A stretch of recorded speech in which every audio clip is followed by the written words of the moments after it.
Hey, what's up guys? This is Matthew Boyle from LanguageCardGames.com, and in today's video I want to show you some simple and cheap and effective ways that you can get started with using the Leitner Box.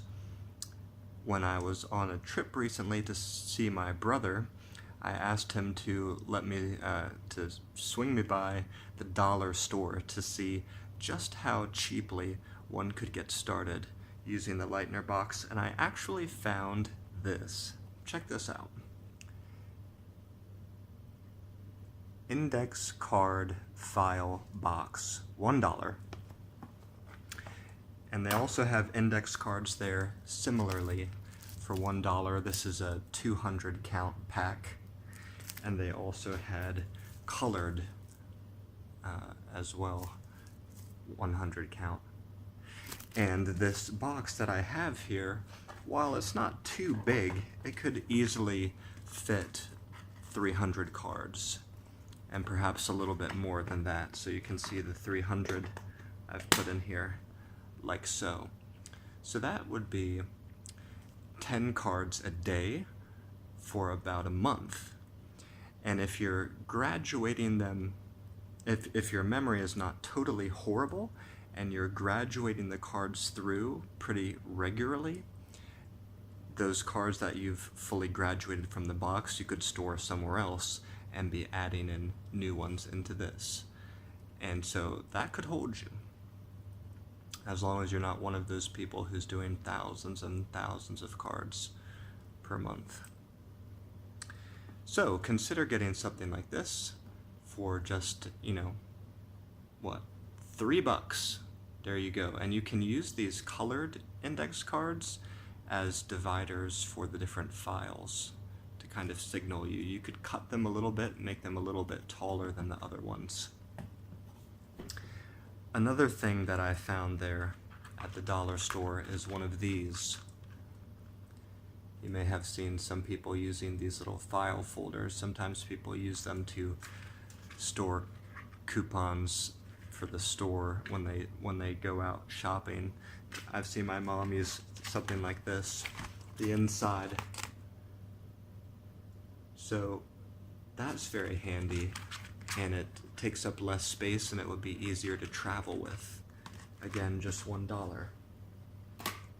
Now there's something else I found. If you go, first of all, what's interesting is if you go to a grocery store or a pharmacy like Rite or CVS, you might often see that their flashcards and little boxes and index cards are much more expensive than that. So my recommendation for you today would be to swing by your dollar store, your $2 store, or your 5 and below, and see what you can round up there, because those may actually be the cheapest places around for you to get index cards, and even shoe boxes. I've gotten shoe boxes at these types of stores in the past that work very well for this, for just a few dollars. But here's something else I found when I went through the Rite Aid, was a lock box. So some of these things that I'm showing you today also can be very great for kids, because a smaller box, and also a box that they can lock up, something that looks cool like this, would be, a little bit more motivational for them and easier for them to get started.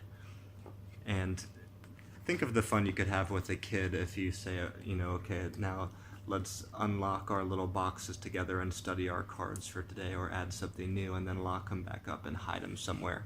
That could be something fun to do.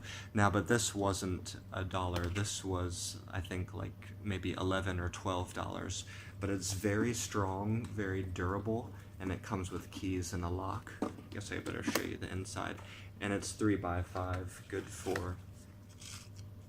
for the holding the index cards. Again, perfect size, perfect fit.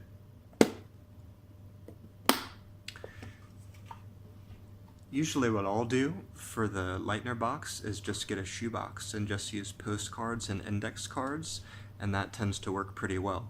But one other interesting thing I'll note that's one of my students showed me once is a flower box. This is something I've seen a lot of in China at the flower stores. They display like a bouquet of flowers you might get for Valentine's Day or something. They display them and sell them in boxes, and the boxes are not too wide and not too tall, but very, very long. And I wish I had one of those to show you today. I don't, but maybe consider getting a flower box if you could, and that, you know, that could fit potentially 1,000 cards or more, probably more. Oh, there's one more thing here I almost forgot to show you. I grabbed this from my sister's place. She had a, what do they call it? A recipe card box. This is a recipe card box that the lady folk may like to use in the kitchen. So again, sometimes these things you don't really expect.